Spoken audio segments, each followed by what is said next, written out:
இப்போ வந்துங்க நம்ம வெங்காய காட்டுக்கு 8 வகையான புண்ணாக்கு வந்து தண்ணியில கலந்து விட்டுட்டு இருக்கிறோம். அதுக்கு முன்னாடி இதுல வந்து என்னென்ன இருக்குது, இதை வந்து நம்ம எப்படி பண்ணணும் அப்படின்றத பத்தி பார்த்துட்டு வந்துடலாங்க. உயிர் வேளாண்மை நண்பர்களுக்கு வணக்கம்ங்க. இன்னைக்கு இந்த வீடியோல என்ன பார்க்க போறோம் அப்படின்னு பார்த்தீங்கன்னா, துளிர் பிராண்டில் 8 வகை புண்ணாக்கு நம்ம வந்து பார்க்க போறோங்க. இதுல என்னென்ன இருக்குது அப்படின்னு கேட்டீங்கன்னா, எள்ளு புண்ணாக்கு, கடல புண்ணாக்கு, வேப்ப புண்ணாக்கு, தேங்காய் புண்ணாக்கு, முந்திரி புண்ணாக்கு, ஆமணக்கு புண்ணாக்கு, புங்க புண்ணாக்கு, இழுப்பு புண்ணாக்குன்னு இந்த 8 வகை புண்ணாக்கு இருக்குங்க. அதுக்கப்புறம் பார்த்தீங்கன்னா முட்டையோட்டு தூள் 1 கிலோ, எலும்புத்தூள் 1 கிலோ, ஈஸ்ட் கொஞ்சோண்டு இருக்குங்க. இது எல்லாமே கலந்து நம்ம வந்து கொடுத்துட்டு இருக்கோங்க. இதை பற்றி ஏற்கனவே ஒரு வீடியோ போட்டிருக்கிறோம். மறுபடியும் வந்து பார்த்தீங்கன்னா எல்லாரும் வாங்கிட்டும் இருக்கிறாங்க. நிறைய பேர் கேட்குற சந்தேகம் என்னன்னா, இதை வந்து எப்படி உபயோகிக்கிறது, ஒரு பேக் வாங்கினா எவ்வளவு காட்டுக்கு நம்ம வந்து கொடுக்கலாம் அப்படின்றத பற்றி நிறைய சந்தேகம் கேட்டிருந்தீங்க. இது எவ்வளவு தண்ணியில் கலந்து கொடுக்கணும் அப்படின்ற மாதிரி எல்லாம் நிறைய சந்தேகங்கள் கேட்டிருந்தீங்க. அதை பற்றின ஒரு வீடியோ தான் இன்னைக்கு பார்க்க போகிறோம். இப்போ இந்த பேக்கில் வந்து பார்த்தீங்கன்னா 10 கிலோ இருக்குங்க. அதாவது வந்து அந்த 8 புண்ணாக்கும் ஒரு கிலோ 8 கிலோ, முட்டையோட்டு தூள் 1 கிலோ, அப்புறம் வந்து பார்த்தீங்கன்னா எலும்பு உரம் 1 கிலோ இது இருக்குங்க. அது மட்டும் இல்லாமல் 11ஆவதா ஈஸ்ட் கொஞ்சோண்டு வச்சுருப்போங்க. அது எதுக்காக அப்படின்ட்டு நான் அப்படி ஒன்று ஒன்றா சொல்கிறேன். இப்போ வந்து இது எப்படி யூஸ் பண்ணணும் அப்படின்னு கேட்டிங்கன்னா, 1 ஏக்கருக்கு வந்து 2 பேக்குங்க. அது எந்த பயிராக இருந்தாலும் சரி, நீங்கள் வந்து குறுகிய கால பயிராக இருந்தாலும் சரி, நீண்ட கால பயிராக இருந்தாலும் சரி, எதாக இருந்தாலும் ஒரு பேக்கை வந்து அரை ஏக்கராக கொடுக்கலாங்க. அதாவது வந்து இது எப்படி கொடுக்கணும் அப்படின்னு கேட்டிங்கன்னா, நம்ம வந்து ஊற வச்சு தான் கொடுக்கணுங்க. எதுக்காக ஊற வச்சு கொடுக்கணும்னு சொல்கிறோம்னா, இது வந்து ஊற வச்சு கொடுக்கும்போது தான் சீக்கிரமாக பயிர்கள் எடுத்துக்கும். நீங்கள் அப்படியே போட்டீங்க அப்படின்னா கொஞ்சம் லேட் ஆகும். அப்படியே போடக்கூடாதுன்னு சொல்ல வரல, ஊற வச்சு கொடுத்தீங்கன்னா உடனடியான ரிசல்ட் உங்களுக்கு தெரியுங்க. சரி, இது எப்படி யூஸ் பண்ணணும்னு பார்த்துடலாங்களா?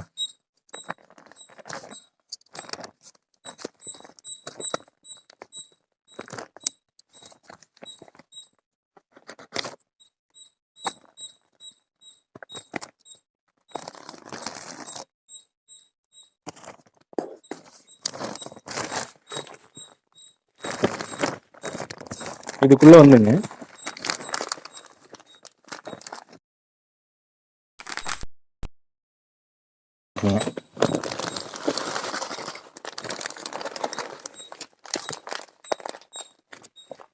இது ரெண்டு என்னென்னா, ஒன்று வந்து எலும்பு உரம், இன்னொன்று வந்து பார்த்தீங்கன்னா முட்டையோட்டு உரம். சரிங்களா?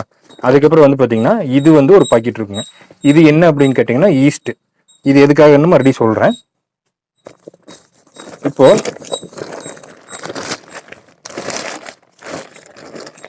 இந்த புண்ணாக்கு பார்த்தீங்கன்னா இந்த மாதிரி பொடி பண்ணி நல்லா உங்களுக்கு வந்து அரைச்சு கட்டி இல்லாமல் சுத்தமாக பொடியாக பவுடர் மாதிரி இருக்குங்க. இது என்ன பண்ணணும் அப்படின்னு கேட்டிங்கன்னா, நம்ம வந்து பயிர்களுக்கு கொடுக்கறதுக்கு ஒரு நாள் முன்னாடி, அதாவது வந்து நாளைக்கு நம்ம சாயங்காலம் கொடுக்குறோம் அப்படின்னா இன்னைக்கு சாயங்காலம் வந்து இதை வந்து ஊற வைக்கணுங்க. நம்ம இந்த மாதிரி ஒரு ட்ரம் எடுத்துக்கோங்க. ட்ரம் எடுத்துட்டு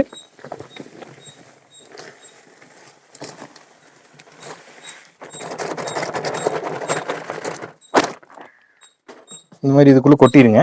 அடுத்து வந்து பார்த்தீங்கன்னா இந்த பாக்கெட்டும் பிரித்து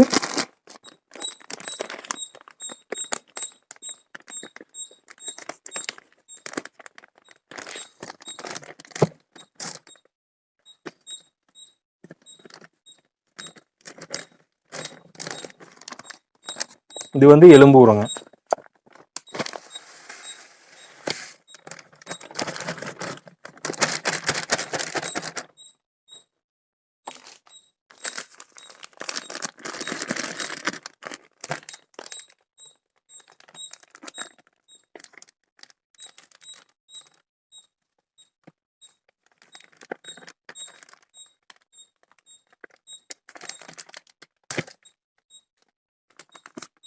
இது வந்து முட்டையோட்டம் நல்லா பவுடர் பண்ணி பவுடர் மாதிரி இருக்குங்க.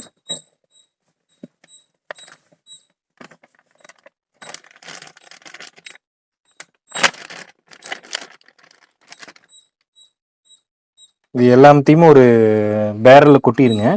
கொட்டிட்டு கடைசியாக அந்த ஈஸ்ட் வந்து இதையும் உள்ள கொட்டிடுங்க. எதுக்காக அப்படின்னு கேட்டிங்கன்னா, ஈஸ்ட் கொடுக்கும்போது சீக்கிரமாக நொதிச்சிருங்க.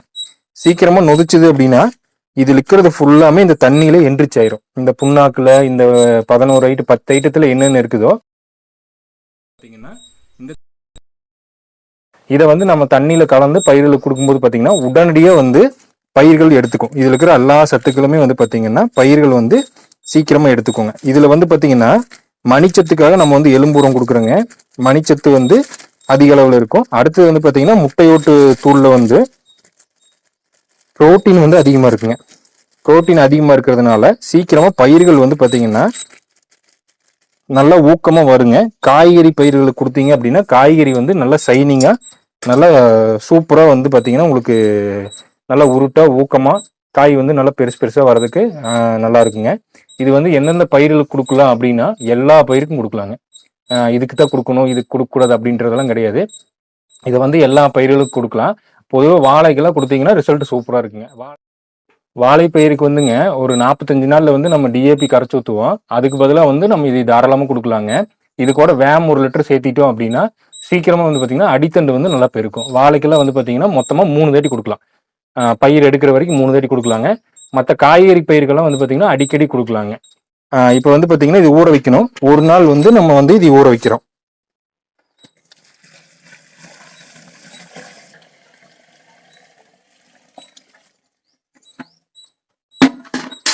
இந்த மாதிரி தண்ணி ஊற்றிட்டு நல்லா கரைச்சி விட்ருங்க ஒரு தாட்டி மட்டும். அதுக்கப்புறம் பார்த்தீங்கன்னா ஒரு நாள் வந்து ஊற வைக்கும் போது என்ன ஆகும் அப்படின்னா இந்த ஈஸ்ட் வந்து மல்டிபிள் ஆகி இதை ஃபுல்லாக நொதிக்க வச்சிருங்க. நொதிக்க வைக்கிறதுனால என்ன ஆகும்னா பயிர்கள் வந்து சீக்கிரமா இருக்கும். சரிங்களா? இப்போ வந்து இது ஊற வச்சாச்சு. வாங்க நீ அடுத்தது வந்து பார்த்தீங்கன்னா நம்ம வந்து காட்டுக்கு எப்படி விடுறது அப்படின்றத பற்றி பார்க்கலாம். இந்த புண்ணாக்குல வந்து பார்த்தீங்கன்னா 8 வகையான புண்ணாக்கு இருக்கிறதுனால எல்லா சத்துக்களுமே வந்துருங்க. அதாவது வந்து கடலை புண்ணாக்குல பார்த்தீங்கன்னா தலைச்சத்து இருக்கும், ப்ளஸ் வந்து புரோட்டீன் இருக்கும். அது மட்டும் இல்லாமல் எள்ளு புண்ணாக்குல வந்து மணிச்சத்து அதிகமாக இருக்கும். தேங்காய் புண்ணாக்குல வந்து சாம்பல் சத்து அதிகமாக இருக்குங்க. அதனால இதில் வந்து பார்த்தீங்கன்னா 3 வகையான சத்துக்களுமே வந்துடும். அப்புறம் இன்னும் என்ன அப்படின்னு கேட்டிங்கன்னா நம்ம வந்து எலும்பு உரம்னு வச்சிருக்கிறதுனால அதில் வந்து மணிச்சத்து அளவுக்கு அதிகமான மணிச்சத்து இருக்குதுங்க. ப்ளஸ் வந்து முட்டையோட்டு பவுடர் வச்சிருக்கிறதுனால நம்மளுக்கு வந்து பார்த்தீங்க அப்படின்னா புரோட்டீன் அதிக அளவில் இருக்கும். அதனால வந்து நம்ம எந்த பயிருக்கு கொடுத்தாலுமே பயிர் வந்து மிக அற்புதமாக ஆரோக்கியமாக வருங்க.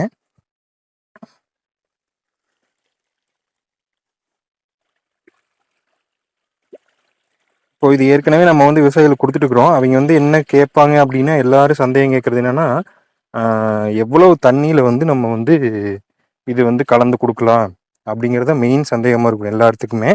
தண்ணி வந்து பிரச்சனை இல்லைங்க. நம்ம வந்து ஊற வைக்கிறது மட்டும் ஒரு 50 லிட்டர் பேரலில் எடுத்து ஒரு 50 லிட்டரோ 60 லிட்டரோ அந்த அதுக்கு தகுந்த மாதிரி பேரலோ போசியோ எடுத்துட்டு அதில் ஒரு 3/4 வாசி இருக்கிற மாதிரி தண்ணி ஊற்றி இதை வந்து உள்ளே போட்டு 3/4 வாசிக்கு வந்து தண்ணி ஊற்றி வச்சுருங்க. எதுக்காக 3/4 வாசிக்கு சொல்கிறோம் அப்படின்னா இது வந்து நொதிக்குங்க. நொதிக்கும் போது பார்த்தீங்க அப்படின்னா உங்களுக்கு வந்து பொங்க ஆரம்பிச்சிடும். நிறைய பேர் கேட்டாங்க நம்ம கிட்ட ஏற்கனவே வாங்கியிருக்கிறவங்கிட்ட ஈஸ்ட் வந்து எதுக்கு வச்சுருக்கீங்க அப்படின்ட்டு. இப்போ பாருங்கள் வீடியோவில் நம்ம வந்து போட்டு வச்சுருந்த ஒரு நாள் தான் ஆச்சு. தண்ணி ஊற்றி வச்சு ஒரு நாள் சரியாக வந்து 24 மணி நேரம் ஆச்சு. இப்போ வந்து பார்த்தீங்கன்னா இந்த ஈஸ்ட் இருக்கிறதுனால தான் இவ்வளோ தூரம் நொதிச்சு வெளியே வருதுங்க. இப்போ பார்த்துருக்கீங்கன்னா தெரியும். அதில் வந்து பார்த்தீங்கன்னா அப்படியே எவ்வளோ கேஸ் வெளியில் வருது பாருங்க. இது காரணம் வந்து பார்த்தீங்கன்னா ஈஸ்ட் தான். ஈஸ்ட் நம்ம வந்து இதில் கலந்துருக்கிறதுனால தான் இந்த அளவுக்கு வந்து பார்த்தீங்கன்னா சீக்கிரமாக நொதிக்கும். இல்லைன்னா வந்து பார்த்தீங்கன்னா ஒரு 5 நாளாச்சும் மினிமம் நம்ம ஊற வைக்கிற மாதிரி ஆகி போயிடும். அப்போ என்ன ஆகும் அப்படின்னா புழு பிடிக்கும். அப்போ நம்ம வந்து உபயோகம் பண்ணுறது கொஞ்சம் சிரமமாக இருக்கும், வாசடிக்கும், இந்த மாதிரிலாம் வருங்க. ஒரு நாள் ஊற வச்சிங்கன்னா போதும். 12 மணி நேரத்துலேருந்து 24 மணி நேரம் ஊற வச்சிங்கன்னா போதும். 2 நாள் ஊற வச்சிங்கன்னா சூப்பராக இருக்குங்க. 3/4 பேரலுக்கு வந்து தண்ணி ஊற்றி அதுக்கு மேலே எம்டியை விட்டுருங்க. இது வந்து நொதிக்கும் போது மேலே வந்து பொங்குங்க. அதனால வந்து அது மட்டும் கொஞ்சம் இது பண்ணிக்கோங்க. அதுக்கப்புறம் நீங்கள் எவ்வளவு தண்ணியில் வேணால் கலந்து விட்டுக்கோங்க. ஏன்னு கேட்டிங்கன்னா நம்ம இப்போ வந்து பார்த்திங்கன்னா வாய்க்கால் பாசனத்தில் கட்டிகிட்டு இருக்கிறோம். அங்கே வந்து பார்த்திங்கன்னா ட்ரம் வச்சு அந்த ட்ரம்மில் இருந்தால் நம்ம தண்ணியில் கலந்து விடுறோம். ஏக்கராவுக்கு வந்து 2 பேக் அதுதான் அளவு. தண்ணி வந்து பிரச்சனை இல்லைங்க. தண்ணி எவ்வளோ வேணால் கலந்து விட்டுக்கலாம். சரிங்களா? இதில் வந்து 8 வகையான புண்ணாக்கு இருக்குதுங்க. என்னென்ன அப்படின்னு கேட்டிங்கன்னா இன்னொரு தாட்டி சொல்கிறேன் பாருங்க.